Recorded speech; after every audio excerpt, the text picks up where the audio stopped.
اعوذ باللہ من الشیطان الرجیم، بسم اللہ الرحمن الرحیم۔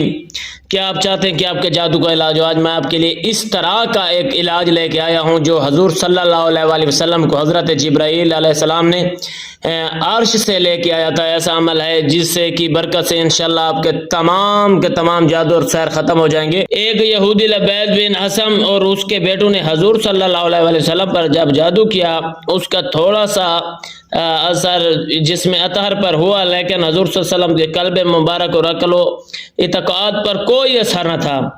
پھر حضرت جبرائیل علیہ السلام آئے اور انہوں نے اس یہودی کے جادو کا ذکر کیا اور یہ بتایا کہ فلاں کنویں میں جادو کا کوئی سامان پتھر کے نیچے رکھ دیا گیا ہے۔ رسول صلی اللہ علیہ وآلہ وسلم نے حضرت علی کرم اللہ وجہ الکریم کو بھیجا۔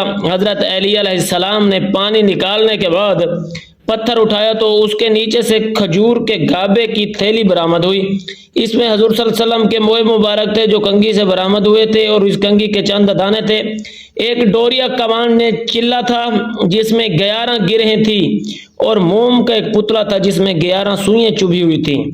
یہ سب چیزیں حضور صلی اللہ علیہ وآلہ وسلم کی خدمت میں جب لائی گئی تو اللہ رب العزت نے یہ دونوں صورتیں فلق اور ناس نازل فرما دی۔ ان کی کل تعداد 11 ہے، اور ہر ایک کی تلاوت سے ایک ایک گرہ کھلتی رہی۔ رسول صلی اللہ علیہ وسلم نے اسی طرح حضرت محمد صلی اللہ علیہ وسلم اسی طرح صحیح ہو گئے جیسے کوئی شخص جکڑ بند سے آزاد ہو جائے۔ یہ ایک ایسا عمل ہے جو جبرائیل علیہ السلام کی طرف سے بھیجا گیا ہے، نہ کسی عالم کا لکھا ہوا ہے، نہ کسی مفتی کا لکھا ہوا ہے، نہ کسی ملا کا لکھا ہوا ہے۔